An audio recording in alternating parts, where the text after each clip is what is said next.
You don't exactly. You don't have volume growth per se. That's right. You have pricing growth and productivity growth, and businesses become more efficient over time. A house is going to be able to house one family 10 years from now. Yeah, a house only going to have one family, and there's only two variables you need to worry about: is how much is the income of that person, and what percentage of their income do they want to spend on rent. Right? So for myself, I spend close to 100% of my post-disposable income on rent.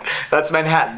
But we're willing to pay that check to live here because there's a premium to in a whatever you want to call it, a social aspect to living in Manhattan that may not have been the case when I was living in Toronto, right? And I'm willing to pay more to live here because it's a more exciting and city or what have you.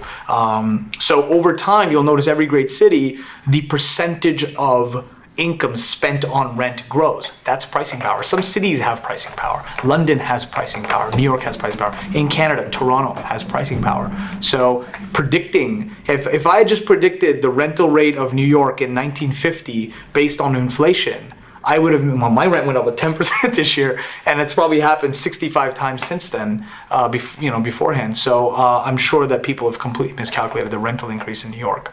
So use that same approach to businesses. But yeah, I think Oliver's point, I think it's a good one, we'd rather own a great business that's getting more productive, that can increase pricing above inflation, than we would a pool of houses.